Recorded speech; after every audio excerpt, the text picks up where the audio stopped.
Ao vivo. Muito bem, eu falei sério que não era nem um minutinho, não deu nem tempo de você correr até a cozinha para encher o seu copo, né? Mas a minha assessoria técnica aqui é boa, tá certo? Pô, muito bem, esperamos que agora a gente tenha essa enganadinha no Instagram, né? A enganadinha de parar para começar de novo, para que a gente possa receber a Flávia. Flávia, você está aí a postos, Flávia? Pronto.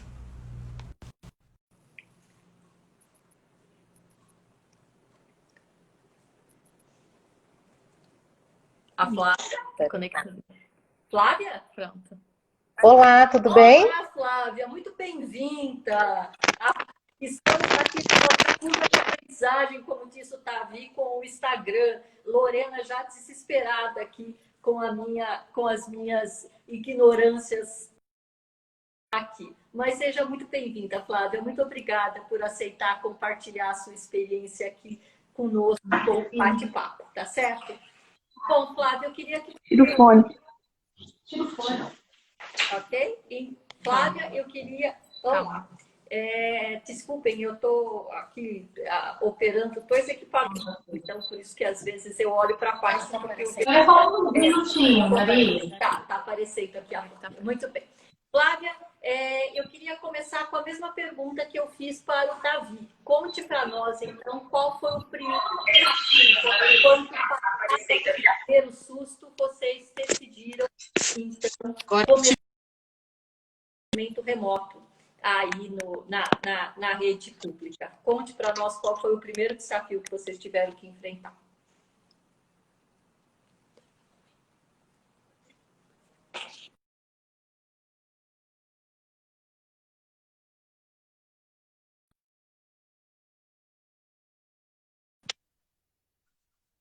Telefone fixo, né?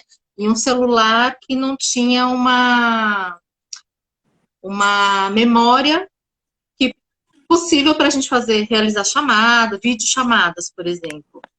Né? E isso foi um dificultador muito grande. E nós somos em torno de 15, 16 profissionais de saúde. Então, para a gente fazer o rodízio, né, desse telemonitoramento, desse teleatendimento, era bem complicado, né? Tinha que ser uma coisa mais racionalizada, né? Mas a gente iniciou os atendimentos, os contatos com os pacientes, né, através do telefone fixo mesmo, sem a videochamada. Nós conseguimos fazer o contato inicial. Alguns pacientes tiveram dificuldade de ouvir, né? Por exemplo, eu liguei para uma paciente, ela me respondia tudo, oi, tudo bem, e ela conseguia me responder no intervalo adequado. Depois de um tempinho, eu percebi que ela estava entroncando essa conversa. Eu falei, dona Maria, mas a senhora está me ouvindo? Aí ela, então, foi muito bom falar com você, mas eu não sei nem quem está falando. Eu sou surda, mas eu fiquei muito feliz com o seu telefonema. Um beijo, tchau. E eu achando que ela estava entendendo e compreendendo as orientações que eu estava passando. Então, isso foi aprendizado. Tentar relembrar, né, das comorbidades do paciente para poder fazer o acesso mais adequado. E aí, a partir daí, a gente começou a ligar para familiar, né, para eles começarem a fazer essa decodificação das orientações e tal. Eu perdi um pouco a pergunta. Os iniciais, você estava falando então que o desafio inicial foi primeiro do ponto de vista, inclusive, de limitação técnica mesmo, né? Para o telefone, a falta. Eu, inclusive, não perguntei isso para o Tavi, depois eu vou perguntar isso para o Guilherme, que também é da Rede Sara.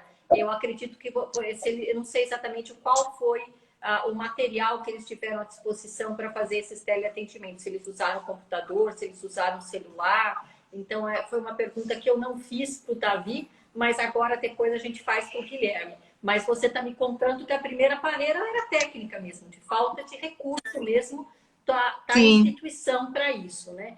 Então, esse foi o primeiro.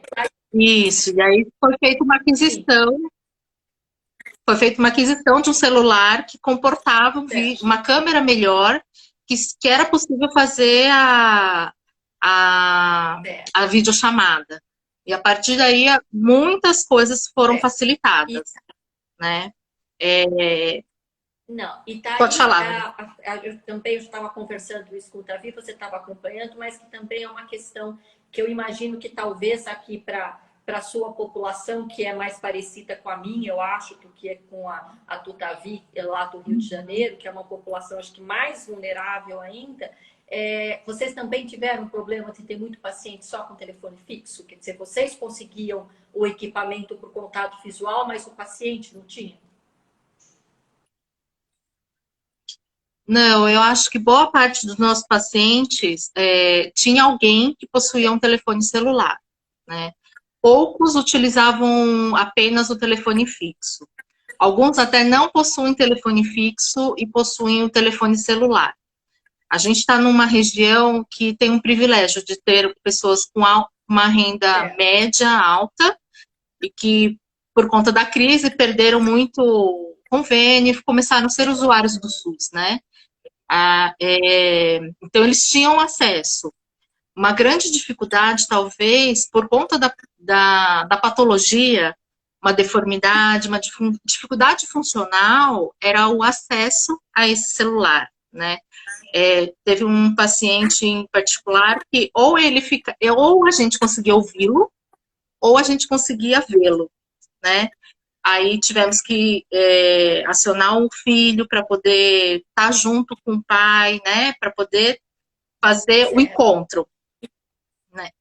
Nesse caso mesmo, nós, enquanto profissionais, tivemos um problema técnico. Demoramos, acho que fizemos umas 3, 4 chamadas e a gente não conseguia completar a videochamada. Então, foi um grande aprendizado para a gente também. E aí, é um telefone que nós não estávamos acostumados, era institucional. O manejo dele, às vezes, ao invés de atender, a gente desligava. Então, foi um aprendizado mútuo. E daí, como que vocês selecionaram, então, o que vocês iam oferecer para essas pessoas? Vencido esse primeiro passo, né, que são as questões técnicas e fazer o contato, como é que vocês selecionavam, então, quais seriam as recomendações, as condutas, os exercícios mais adequados para cada um dos pacientes naquele momento? Eu acho que, inicialmente, acho que todo mundo pensou que fosse uma coisa mais breve, né, mais rápida de exterminar. Então, a gente estava fazendo o acompanhamento de todos os nossos pacientes, sejam eles ortopédicos, neurológicos, crianças, primeiro fazendo a orientação, né, da prevenção sobre a Covid, da manutenção do isolamento social, e questionava como é que eles estavam, mesmo, da saúde mental mesmo, como é que estava se relacionando com essa pandemia, como é que estava a relação intrafamiliar, porque muitas vezes há uma dinâmica um pouco estressante, né? Imagine ficar confinado 24 horas nesse período. Por outro lado, alguns pacientes tinha uma paciente que ficou tão deprimida na época da pandemia porque ela estava morando com a filha e o desejo dela era voltar para casa. Nesse período de pandemia, a família se reuniu e decidiu que ela iria retornar para casa dela. Ela conseguiu a independência dela. E nessa coisa de ficar em casa sozinha, tentando fazer as suas atividades mais solo, ela conseguiu, a função dela melhorou muito, né? Então, na casa da filha, por mais que a filha cuidasse, por mais que a filha estava cuidando, né, dessa mãe, ela era podada, digamos assim. Ela não conseguia fazer as atividades, afinal não era uma casa dela, não era a casa dela, ela não se sentia à vontade de cozinhar, de se movimentar livremente pela casa. E quando a filha liberou para ela, vai para sua casa, ela começou a fazer tudo, né? Ela até fazer a limpeza da casa, ela começou. E aí, quando a gente entra em contato com ela, ela fala, nossa, eu tô muito feliz, porque eu tô na minha casa, né? Eu gosto muito da minha filha, mas a minha casa é minha casa. E isso, até a filha se espantou, né, por essa... Ela falou, se eu soubesse que ela ia ficar tão bem, eu teria deixado ela ir antes, né? Então, isso é uma das coisas que a gente percebeu. Tem algumas pessoas que deprimiram mesmo, que ficaram precisaram de um cuidado um pouco maior, mas em compensação algumas se desabrocharam, E se vocês descobriram, né? não sei se de forma sincrônica ou não, vocês têm passado exercícios mesmo? Vocês têm passado orientações de exercícios? Vocês demonstram esses exercícios? Os pacientes repetem em casa? A intervenção de vocês, ela envolve a orientação de exercícios? Sim, todos os nossos pacientes que a gente estava fazendo telemonitoramento, teleatendimento, eram pacientes que nós já conhecíamos, tínhamos vínculos, então o nosso papel muito mais era de relembrá-lo das atividades que a gente realizava, né, no centro de reabilitação e reforçar com a família que isso era muito importante, né, que, fazer essa manutenção mesmo dos exercícios. Em alguns casos, principalmente pacientes ortopédicos, né, a gente conseguia até deixar uma orientação por escrito, fazia desenhos, né, imprimir desenhos e as orientações mais concretas, né, e via telefone a gente conseguia reforçar que essas orientações fossem realizadas. Acho que numa dessas videochamadas me veio à cabeça, porque desse paciente que é um hemiplégico e muita dificuldade de manuseio do telefone, né? De posicionar e conseguir falar, mas ao mesmo tempo a gente conseguir vê-lo, né? Ou a gente via ou a gente ouvia. A gente não conseguiu um meio termo. E aí a gente ficou pensando o quanto que talvez no retorno a gente não teria que trabalhar mais essas questões, dar mais ênfase, né, nessas questões de adaptar algo para essa pessoa, para tentar um manuseio mais da tecnologia, né? O quanto que isso é importante, mas o quanto que a gente percebeu que é muito mais que importante, né?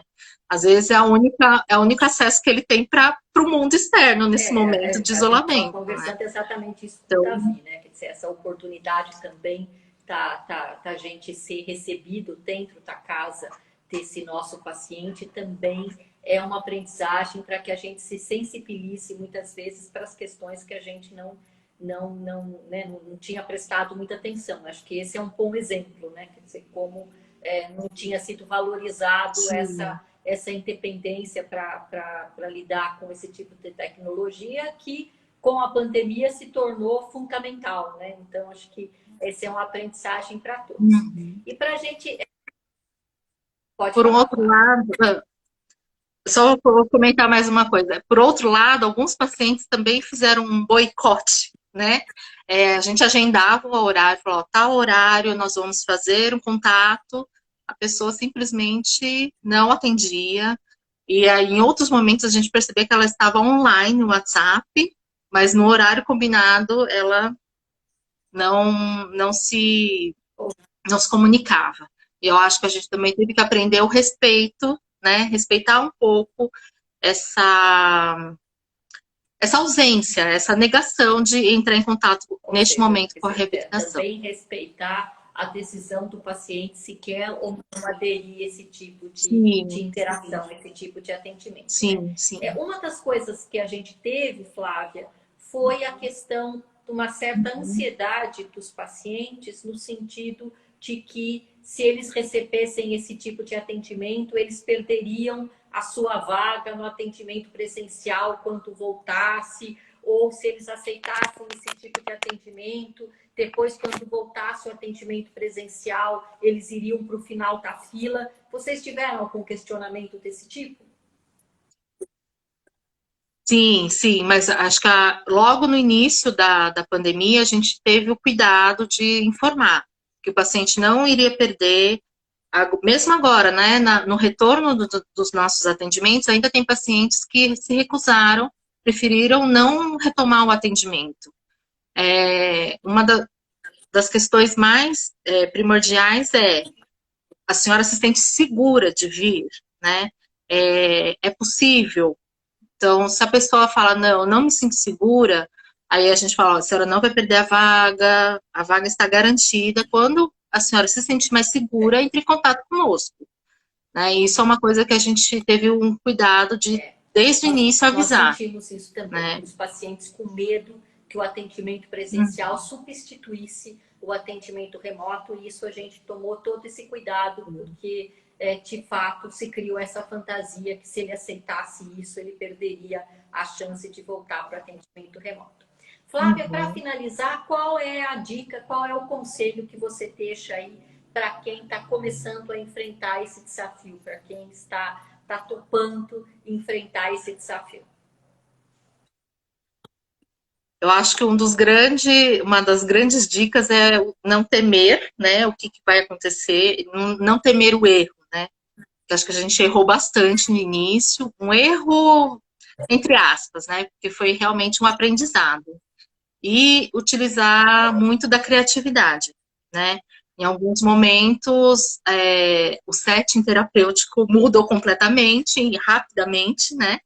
E o quanto que a gente não tem que se utilizar de outros instrumentos, de outras ferramentas, para que a gente continue e permaneça com um vínculo com esse paciente, com essa família. Então, muito Acho bem. que era Flávia, isso. uma última pergunta aqui. Você acha que veio para ficar? Quer dizer, na rede aí no SER, na rede pública, como vocês estão discutindo sobre isso? Se vocês vão manter algum tipo de atendimento remoto, quanto finalmente a gente vencer aqui o desafio da pandemia? Essa tem sido uma discussão dentro da rede pública? Eu acho que ainda não tem sido uma discussão, mas eu acho que está tendo um investimento nisso, né? A gente está aguardando a compra e a entrega de mais, por exemplo, tablets. Eu acho que isso facilita muito a comunicação com pacientes surdos, né? Fazer uma videochamada, fazer a linguagem de sinais, por exemplo. Então, eu acho que é uma coisa que agrega. Não vai substituir o atendimento presencial. Isso, eu acho que o contato olho a olho é uma coisa muito especial. Mas eu acho que vai agregar um fortalecimento desse vínculo, né? Dessa, talvez, digamos, independência e trazer um pouco mais de função e empoderamento desse paciente. Flávia, agradeço muitíssimo a sua Tá bom? disposição para compartilhar aqui a sua experiência. Eu que agradeço, Maria. Muito obrigada, viu? Acho que todo mundo aproveitou muito. Fiquei feliz em saber, inclusive, desse investimento público, né? Quer dizer, que está sendo investido dinheiro para a compra dos tablets, para que a gente não seja, de novo, pega desprevenida, né? Que a gente entenda que era um passo que precisava ser dado, mas isso depende de gestão em saúde também. Acho que você tem um bom exemplo. Você não era só o profissional que estava destreinado, mas nem telefone, nem equipamento para fazer isso nós tínhamos, né? Então, acho que eu fico feliz em saber que o poder público está caminhando nesse sentido. Um grande beijo, Flávia. Espero também, em breve, poder visitar. Você é nossa vizinha aqui na Lapa, né? Então, eu espero poder visitá-la em breve, tá certo? Com certeza, estamos abertos para uma visitação, tá bom? Muito obrigada. Te esperamos. Bom, de novo, gente, vamos fazer aquele truquezinho. Todo mundo vai... Não vai precisar do truquezinho agora? Não, agora já minha assistente técnica aqui está falando que nós vamos conseguir. Guilherme só precisa pedir para participar, que aqui está escrito que ele não pode participar. Guilherme... Eu vou sair, então. Eu vou tentar sair. Só um minutinho. Tchau. Tchau. Guilherme, por favor, peça para participar desse bate-papo. Nós queremos muito falar com você. Bom, gente, é legal a gente saber, né? Que a Rede SAR é uma rede imensa, tem mais recursos, né? Ela é federal e ela tem outro tipo de administração, então a gente sabe que ela tem alguns privilégios do ponto de vista de gestão de saúde. O CER Lapa, né, o Centro Especializado em Reabilitação, esse sim faz parte da rede mesmo, e acho que foi muito interessante a gente ouvir a Flávia, né, que já é uma outra realidade, inclusive de disponibilidade de materiais, de recurso, e eu tenho sido eu sou uma defensora do Sistema Único de Saúde, sou uma defensora de que nós consigamos oferecer um atendimento de qualidade do ponto de vista da fisioterapia neurofuncional em todas as unidades de saúde do Brasil, as mais remotas, e que essas pessoas que estão aí muitas vezes vulneráveis, sem conseguir, quer dizer, seja em um universo que for, um paciente com Parkinson, um paciente com AVE, que não consegue receber um atendimento especializado, então que a gente possa incluir esses pacientes, né, nesse atendimento da Rede SUS. E eu fico feliz, então, em ver que mesmo com atraso, eles estão né, do ponto de vista de gestão, eles estão tentando incorporar essas ferramentas para que a gente possa atingir essas pessoas que muitas vezes, mesmo fora da pandemia, não conseguem chegar até os centros de atendimento. E aí, minha universitária aqui, nós vamos precisar do truquezinho? Não, tô só respondendo o Flávio aqui, como ele solicita. Então, tá bom. Bom, a ideia, né, quando a gente começou a idealizar esse bate-papo, a ideia era a gente sair da região sudeste, né? Isso é sempre um desafio. É sempre um desafio a gente ampliar esse papo. O Brasil é um país de dimensões continentais, as diferenças culturais, socioeconômicas são muito grandes. Se eu que estou aqui, né, em São Paulo, aqui no Butantã, estou falando que 25% dos nossos pacientes a gente descobre que só tem telefone fixo. Vocês imaginem, então, o que é o Cleuto, né? Cleuto, você está por aí. Lá em Macapá, o que é o Renato lá em Manaus, o que é a Richelma lá em Santarém, quer dizer, o que é a Carlúcia. Carlúcia, espero que você esteja nos ouvindo lá no interior da Paraíba, conseguiu contato, então, com essas pessoas. Então, a ideia de convidar o Guilherme, que é lá de São Luís do Maranhão, foi que a gente tivesse a oportunidade um pouquinho de ouvir esse desafio do atendimento remoto numa outra realidade, né? Eu conversei recentemente com o Guilherme, né? A gente se encontrou no Enafim e a gente estava conversando, né? Que para ele não é só atravessar o trânsito, que para ele tem atravessar o rio também para conseguir chegar no atendimento, né? Então, acho que vai ser bem interessante a gente conseguir conhecer um pouquinho dessa realidade, lembrando que o Brasil não é muito além desse pequeno eixo aqui que muitas vezes domina as discussões, né? Eu sou de São Paulo, né? Mas sou uma grande defensora que a gente inclua todos esses atores que estão aí em outras realidades para as nossas conversas, para as nossas discussões, tá certo? Já temos o Guilherme, Camila. Bom, então, enquanto... Dificuldades, mas vai dar certo. Dificuldades técnicas, mas vai dar certo. Só um para falar. Guilherme, eu não sei se você precisa seguir a nossa conta. Eu acho que talvez você precise seguir. Não sei se você segue. Guilherme, você não foi um bom aluno, porque a Lorena vai aplicar comigo, mas eu mandei um e-mail para vocês falando que vocês precisavam seguir, serem seguidores aqui da página da Trafim. Lorena, não brigue comigo, porque a minha parte da lição de casa eu fiz, hein? Tá certo? Então, corre lá, Guilherme, nós estamos esperando aqui para falar com vocês. Bom, a gente aqui, né, tentando vencer esse desafio do atendimento remoto, eu já comentei algumas coisas com vocês, né, as dificuldades de contato foram uma primeira dificuldade, essa questão de como garantir a segurança da pessoa, como resolver aonde apoia o celular, como não apoia, quer dizer, o celular fica muito longe, daí a pessoa não ouve, quer dizer, eu preciso colocar o celular longe para conseguir enxergar o corpo inteiro da pessoa, mas daí a pessoa perde o contato visual comigo, ou a pessoa não me ouve, ou não ouve a pessoa. Então, acho que, de fato, uma dica que eu tenho dado para os alunos é a seguinte: primeiro, testem em vocês. Então, vocês que estão começando, vocês vão, por exemplo, demonstrar um exercício ou pedir para a pessoa fazer alguma coisa, ensaia em casa. Então, como que você ensaia em casa? Você fala, bom, eu tenho que pedir para o paciente, eu vou passar a Guilherme chegando. Vou só terminar meu pensamento aqui. Então, você pega e teste na sua casa. Teste em você. Teste aonde estaria para apoiar o celular, aonde você teria que ficar, como fazer, como não fazer. Ensaie em você mesmo, em casa, para que daí você ajude o paciente a resolver essas questões na casa dele. Outra dica que eu também tenho dado é uma questão que facilita a segurança do paciente. Usem muito canto de parede. Os cantos de parede, você tem 2 lugares para o paciente se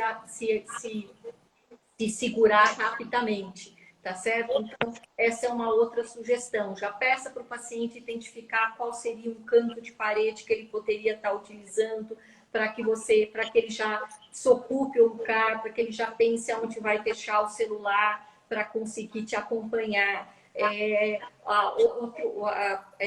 Janelas são muito boas também para serem usadas como se fosse uma barra para ele se segurar, para conseguir fazer o exercício. Então, eu queria deixar essa dica.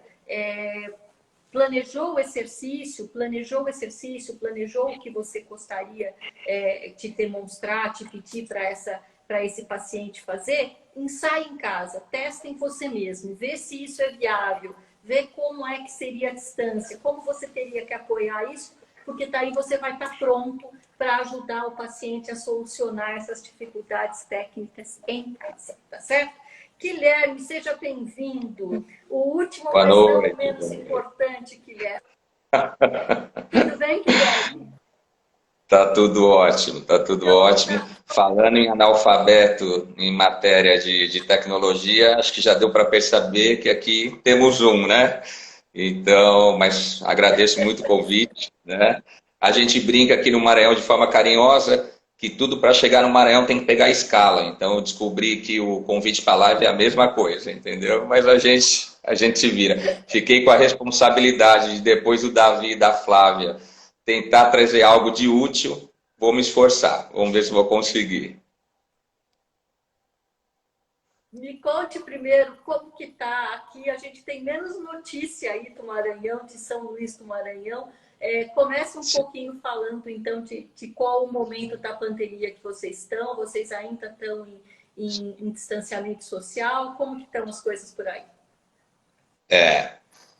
Eu acho que, de certa forma, até o Maranhão foi falado um tanto quanto precocemente, pois São Luís foi a primeira capital a decretar o lockdown, né?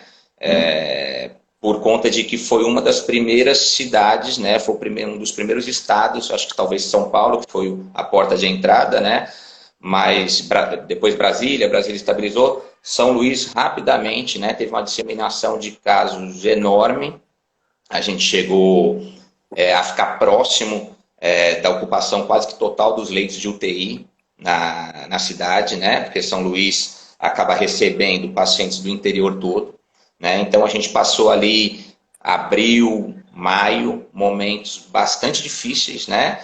E acredito que foi uma das unidades da Rede Sara onde primeiro se teve que tomar atitudes mais firmes em relação realmente a brecar o atendimento presencial, né? A entender qual seria o grupo de risco e começar a trabalhar com esses pacientes de forma remota, né? Então, logo de início eu estava acompanhando você conversando com o Davi, com a Flávia. Você comentou que queria perguntar sobre as questões técnicas, como é que foi o suporte, né, na rede. Então, logo de imediato, quando a gente percebeu a gravidade da situação e que a gente não conseguiria seguir com atendimentos presenciais para uma boa parte da população, foi comprado, né, para a unidade de São Luís, se não me engano, 20 smartphones, né, chegaram de imediato, né, e aí já com todos eles com WhatsApp institucional, a gente já tem um aplicativo do prontuário inserido no smartphone, e depois, semanas depois, a rede, né, que tem um suporte de TI grande, desenvolveu uma plataforma de atendimento online dos pacientes. Tá? Então, isso poderia ser feito de qualquer computador, desde que tivesse a webcam, né, acoplada. Então, foram compradas webcams. É uma plataforma semelhante ao Google Meet, vamos dizer assim, né? Então, o paciente recebe uma mensagem por SMS, falando do atendimento, mandando um link, e clicando nesse link, ele autoriza a participação no atendimento, e a gente entra em contato com o paciente através do vídeo, né? Então, rapidamente, a rede nos deu esse suporte. Aí foi a questão do desafio da gente conseguir se adaptar a isso, né? Eu tava ouvindo você falar sobre os desafios com o Davi e com a Flávia, Eu acho que no primeiro momento a gente pensa em desafio, talvez vai se pensar, não, a questão da tecnologia, aí o paciente, será que ele vai ter o smartphone? Eu descobri com essa pandemia que todo mundo tem smartphone, é uma coisa impressionante, pode não ter outras coisas em casa, mas o smartphone tem, e tem o WhatsApp, e muitas vezes é o WhatsApp ali do senhorzinho, da senhorinha mesmo, tem a fotona bonitona dela lá. Eu acho que um desafio grande é a gente vencer o nosso preconceito com esse tipo de atendimento remoto. Então já deu para perceber que eu sou uma pessoa que não uso muito tecnologia, não sou fã da tecnologia. Talvez um dos principais motivos de fazer fisioterapia, talvez o principal, eu acredito que de muitos aqui que estão nos ouvindo, é gostar de pessoas, é gostar de tocar as pessoas, de estar próximo das pessoas, de sentir energia. Então, num primeiro momento, um atendimento à distância pode causar para a gente uma certa, opa, isso não será bom, né? Mas eu acho que dentro dessa tristeza que é a pandemia, a necessidade do atendimento, acho que você abriu sua fala falando, né, comentando isso, como a gente estava atrasado, acho que muito por um certo pé atrás, um preconceito, mostrou que é muito possível, ajuda demais o teleatendimento, porque primeiro ele deu uma coisa que eu acho que é essencial nesse período de pandemia, as pessoas em casa, ele acolheu os pacientes. Então, no primeiro contato que a gente fazia, muitas vezes era por telefone, como o Davi comentou, eu tive uma percepção mais individual, conversando com outras pessoas, que esse primeiro contato ser por telefone ajuda, porque você entrar por vídeo logo num primeiro momento, às vezes com um paciente que você não conhece, você está entrando na casa do paciente, remotamente, mas você está vendo a imagem da casa. Então, esse primeiro contato por telefone, e em todos eles, os pacientes nos traziam, nossa, vocês lembraram de mim, porque a gente fez uma busca ativa mesmo, né? Os pacientes tiveram internação cancelada, né? Vocês lembraram de mim, nossa, jura, então eu continuo sendo paciente, mas como assim, vocês vão conversar comigo? Enfim, então, acho que essa primeira questão do acolhimento foi algo que mostrou que no momento de exceção que a gente está vivendo, ajudou demais. E daí em diante, acho que existiram várias outras vantagens que a gente pode conversar, enfim. E me fala um pouquinho, Guilherme, eu estava comentando, né? Que são as perguntas que a gente recebe. E como é que vocês... você está me falando que, na verdade, vocês fizeram uma busca ativa e como está vindo e a Flávia já falaram, eram pacientes que vocês já tinham prescrição de alguma coisa, vocês já tinham orientação, vocês já tinham um escopo, pelo menos, para estar prosseguimento, tá certo? Vocês também tiveram pacientes novos? Vocês também tiveram pacientes que vocês tiveram que avaliar remotamente para propor alguma coisa? Sim. Eu vi que o Davi comentou de números da rede, ele trouxe números do Rio, eu não consegui, né, como sempre, ficar atrás do Davi, não trouxe números específicos de São Luís, mas eu trouxe números da rede como um todo. A doutora Lúcia, que é diretora da rede, há pouco tempo atrás, deu uma palestra para a rede, agora num evento internacional que teve, e ela trouxe o total de números de atendimento da rede, num período de tempo ali, foram mais de 170 mil atendimentos de 25 especialidades, né? E foi feita uma pesquisa de satisfação com esses pacientes, né? Onde foi mandado um link convidando a responder uma pesquisa. E aí o cuidado que se teve foi realmente de se separar a pesquisa para os pacientes de revisão, que são pacientes que a gente já conhece, e é lógico que aí você já tem um contato, você já conhece a família, é muito mais tranquilo o paciente te receber via vídeo na casa dele, e é muito mais tranquilo a gente seguir um caminho que já começou a ser traçado presencialmente, né? Mas foi feito também depois essa pesquisa com pacientes de admissão. Até então, lá naquela época, tinham sido feitas quase 600 admissões na rede. São Luís participou disso. Então, eu também participei disso, né?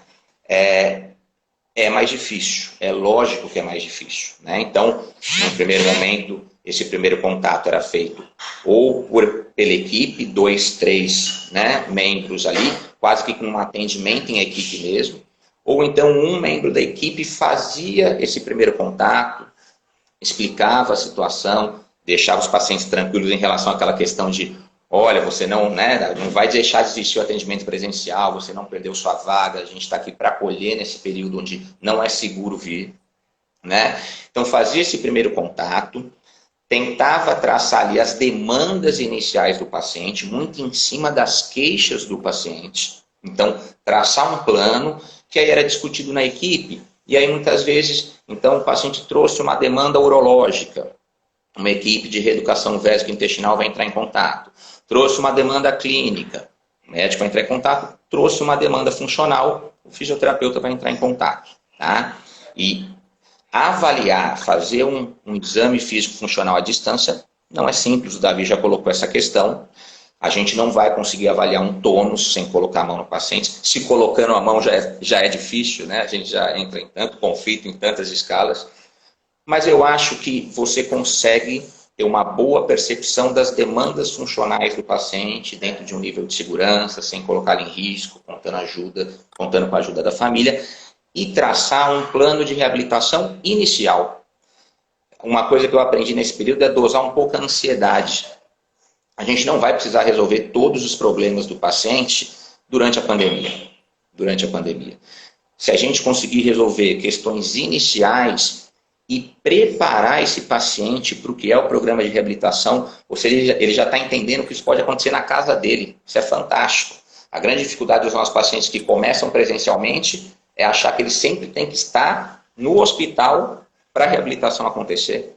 Então a gente já está fazendo o caminho inverso. Então aproveitar isso e dosar a nossa ansiedade. Muitas vezes a ansiedade vem da gente, né? Foi interessante que nessa pesquisa de satisfação, Maria Elisa, mais de 90% dos pacientes, tanto de revisão quanto de admissão, colocaram que acharam o atendimento muito bom. Os de revisão colocaram que acharam o atendimento remoto tão bom ou melhor do que a distância, né? Já com os profissionais, a mesma pesquisa foi feita com os profissionais, esse índice de comparação já foi abaixo, porque a gente é mais exigente com o nosso trabalho. Mas também mais de 95% dos profissionais concordaram que é eficiente. Então, é dosar um pouco a ansiedade, né? Ele vem para complementar. Acho que essa já é a resposta da pergunta com que eu finalizei com a Flávia, Guilherme. Qual você acha que vai ser o papel do atendimento remoto quando a gente vencer a pandemia, quando a gente vencer a questão do distanciamento físico? Como que você encara que seria a combinação ideal do atendimento remoto com o atendimento presencial? Primeiro que assim, novamente uma percepção pessoal, eu não tenho a menor dúvida que veio para ficar, né? Não é aí um parecer institucional, tenho certeza que a instituição vai estar discutindo isso, mas até pela própria percepção da instituição na figura da doutora Lúcia, a gente percebe que vem dando certo, então veio para ficar. E acho que ele vai complementar muito bem. E aí eu vou colocar a realidade da unidade de São Luís. Nós não acompanhamos pacientes só do Maranhão. Nós acompanhamos pacientes do Piauí, do Pará, do Amazonas, de Roraima, do Amapá, alguns do Acre. Então você pega pacientes, né, de uma distância enorme. É lógico que no ideal, vamos passar da pandemia, esse primeiro atendimento do paciente, sendo presencial, vai ser muito importante, né? Ou que não o primeiro até pode ser remotamente, a gente entender as demandas, mas trazer ele em algum momento, né? O remoto não vai substituir o presencial. Mas vamos pensar num paciente que iniciou o programa de reabilitação, está bem orientado, aqui a gente tem pacientes internados, né? Então interna, vem de outro estado, fica internado, 1 mês e meio internado, ele recebe alta. E a gente quer ter uma noção de, depois de 2, 3 meses, como é que está o segmento das orientações. Será que faz sentido agora, com o atendimento remoto, faz sentido colocar esse paciente num avião lá em Manaus, ele pegar uma série de escalas, viajar 2 dias, chegar aqui sem rede de apoio em São Luís, né? Para fazer uma consulta, para a gente saber se o segmento está sendo adequado, ou então até a gente internar esse paciente, e às vezes ele vai ficar 1, 2 semanas e a gente viu que estava tudo bem, e não teria sido nem necessária essa internação de 2 semanas, eu poderia estar com outro paciente com uma demanda maior. Então, por que não fazer isso de forma remota, né? Esse acompanhamento longitudinal, esse follow-up mesmo, remotamente considerando as realidades de cada paciente. Mas acho que isso traz a gente para o começo da conversa, né, Guilherme? Sim. E foi essa questão, quer dizer, você está me contando uma realidade, e mesmo com essa realidade que vocês tinham aí em São Luís, que era esse atendimento aí por toda a região norte do país, mesmo assim, vocês ainda não tinham uma rotina de atendimento remoto. Quer dizer, como a gente... eu concordo completamente com você, né? Quer dizer, acho que quem escolhe... Acho que primeiro que quem escolhe qualquer profissão ligada à reabilitação tem esse desejo, desse contato próximo mesmo com a pessoa que está sendo o seu parceiro nesse processo de reabilitação, que é o paciente, né? Mas também Sim. tem essa questão da valorização do físico, do mecânico, né? E como nós éramos resistentes, né? Porque hoje parece, como você mesmo está falando, hoje parece tão óbvio, né? Tão óbvio que não precisa tomar um avião para vir para uma revisão, que a gente poderia primeiro fazer isso remotamente e só trazê-lo se fosse realmente necessário. Então, eu concordo, como eu falei com o artigo que saiu agora, dia 1º de abril, quer dizer, nós falhamos mesmo, né? Nós resistimos muito a aderir a isso, né? Você concorda? Sim, concordo plenamente. Concordo plenamente. De certa forma, lá dentro da unidade, a gente fazia alguns contatos, mas era algo muito pontual, né? Uma equipe mais de triagem, fazendo mais a ligação telefônica mesmo para tentar entender, mas de forma ainda muito, muito inicial. Então, acho que essa necessidade, esse surgimento repentino dessa necessidade nos fez amadurecer nesse sentido. E, inclusive, pessoalmente, eu que sempre duvidava que redes sociais poderiam aproximar as pessoas, porque sou quadrado nisso. Meu Instagram eu fiz agora, na época da pandemia, para acompanhar a live. Reativei essa semana para estar aqui.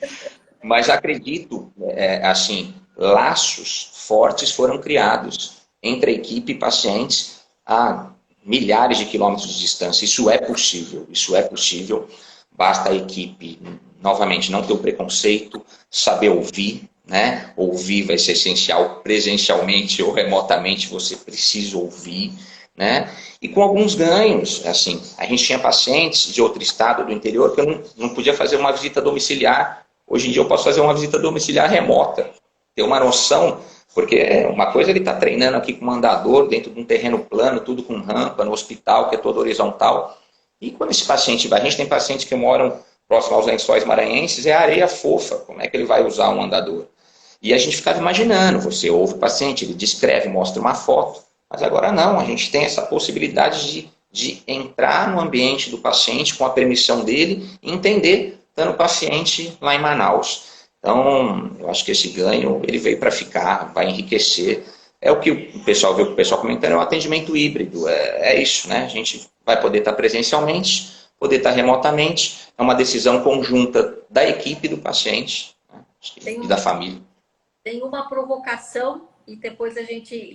Eu vou deixar aí a pergunta que eu fiz para todos no final aqui, que seria a sua dica para quem vai começar. Mas antes, uma provocação para a gente fazer aqui um contraponto. Uma parte dessa discussão, a gente está falando, puxa, que legal, porque esse tipo de atendimento, ele permite um envolvimento maior da família, ele envolve empoderamento, ele envolve a maior autonomia do paciente. Legal quando você não tem só um familiar, mas você ainda consegue ter dois, um para segurar o telefone e outro para poder fazer.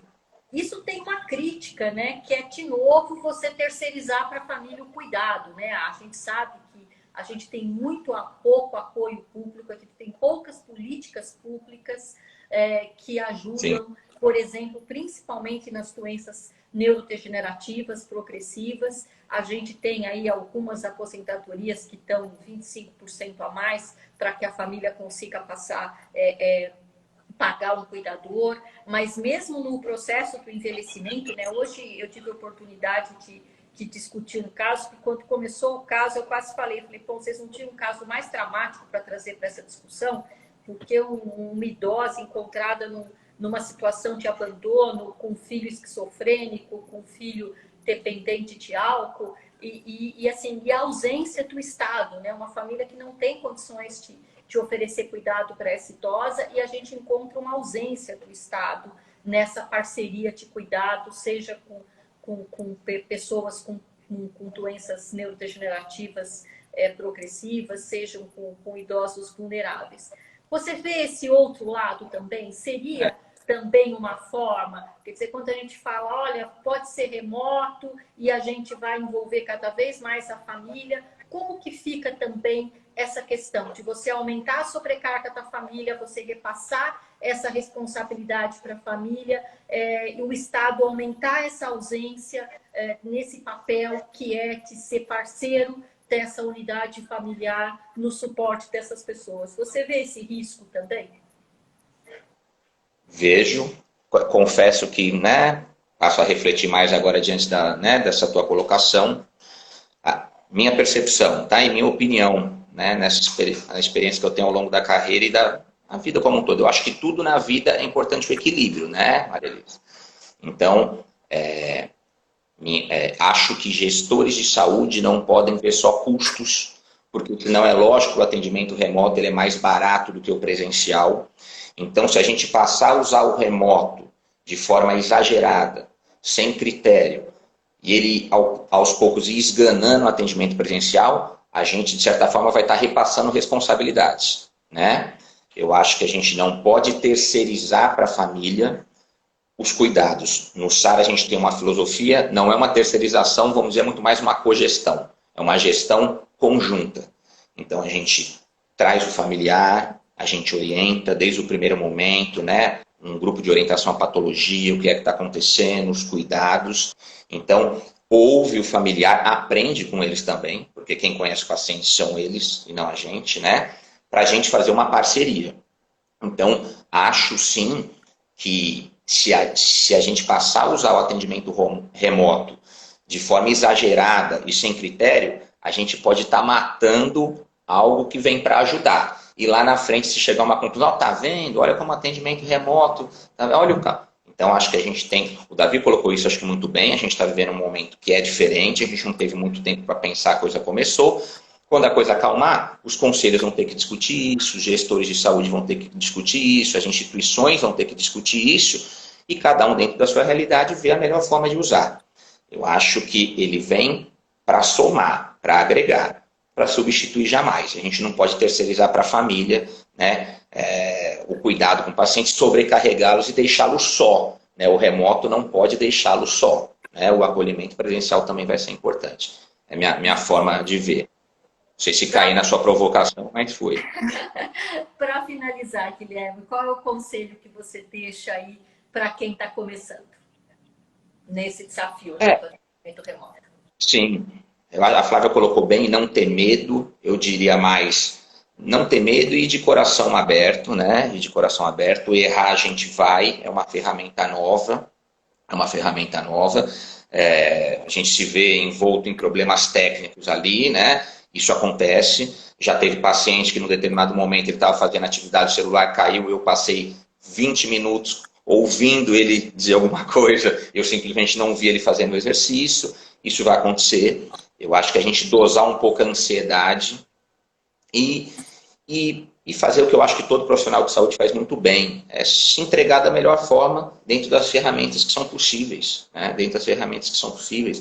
Então, nesse momento, se eu não posso estar com o paciente ao meu lado, eu vou fazer o possível, né? E, assim, de forma simplificada, eu acho que isso é um aprendizado, a gente tentar passar muita informação remotamente. Se muita informação presencialmente já é difícil, muita informação remotamente fica mais difícil. Então, simplificar. No SAR a gente procura passar folhetos ilustrativos de exercício de forma bem simples. Vem o desenho para o paciente que não é alfabetizado. A gente procura fazer junto. A gente foi fazendo telemonitoramento de alguns pacientes, né, dentro da fisioterapia, acompanhando semanalmente. Então, todo dia naquele horário já sabe que vai receber nossa ligação.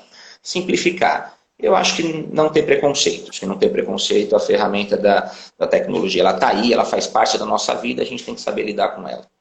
Acho que é a melhor forma.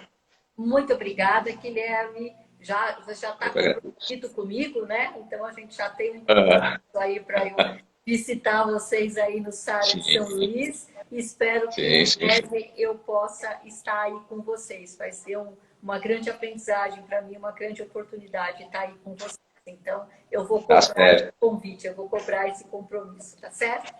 Bom, está mantido o convite, estendo o convite para todos. Quem quiser conhecer a unidade de São Luís, o Maranhão, os Lençóis Maranhenses, venham para cá, com esse estado maravilhoso. Eu já falei que a convidou uma vez, agora vai ter que honrar o convite. Eu vou Uma passar, fique aqui comigo, Guilherme, eu vou dar uma passada rápida aqui nas perguntas. Deixa eu ver aqui, vou me perder aqui. O atendimento reduz o custo social, é o que nós estamos conversando. Acho que a gente tem que pensar um pouco nos dois lados da moeda, a possibilidade de conhecer o ambiente, sem dúvida nenhuma, Lorena. A Sônia, traçar objetivos e metas iniciais, fracionar os atendimentos, a Sônia está aqui, tanto muito bom também. Dentro de casa, conseguimos contextualizar as demandas também muito bem. Eu compartilhei uma pergunta aí que fizeram para mim aqui. Pergunta, Apareceu? Posso ler? Apareceu. como o paciente possa afirmar... tem aqui. Oi, Cleide, tudo bem? Que bom te ver por aqui. Feliz em te ver, Cleide. Um minutinho só que apareceu uma... É a pergunta que eu mandei. Sei lá, eu vou apertar uma figurinha aqui para ver se isso some, mas não some. Mas é uma pergunta para você ler, mãe. Ok, é a pergunta. Desculpem aqui, gente. Entre perdas e ganhos, o que você considera o maior ganho com atendimento remoto? Guilherme, uma frase. Qual que é o maior ganho do atendimento remoto? Uma frase, a possibilidade de acolhimento à distância. Ok. É o maior ganho. Pelos comentários aqui em grupo, eu vou usar aqui os comentários de todo mundo aqui do grupo. Me parece que no balanço geral, o que as pessoas veem como maior ganho é a possibilidade de ver o paciente dentro do seu próprio ambiente, pelo menos. Vamos fazer um Coprafin no Maranhão, seria maravilhoso. Vamos fazer um Coprafin no Maranhão, sim. Fica aí a dica. Lorena, que está aí conosco, Lorena. Vamos fazer um Coprafin lá no Maranhão. Oi, Criciele, a chefe geral.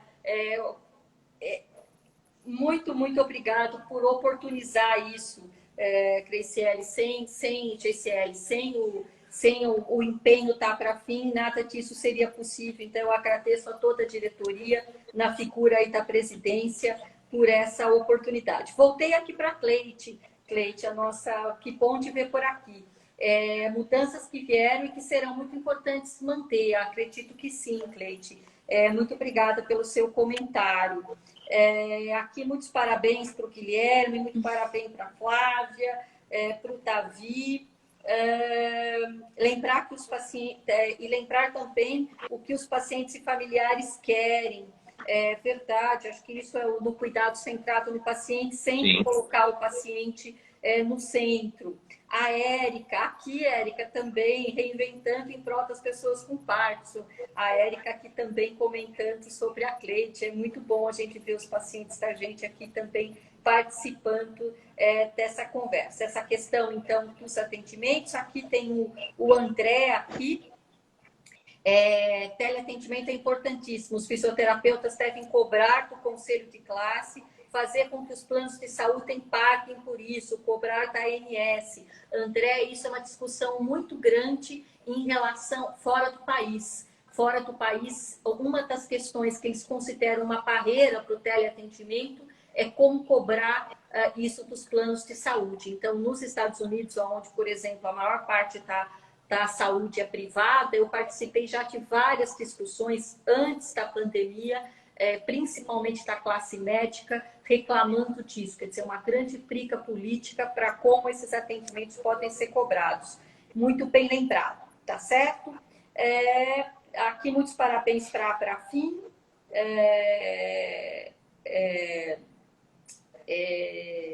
No geral, tá certo? E acho que encerramos por aqui. Eu espero, não entendi.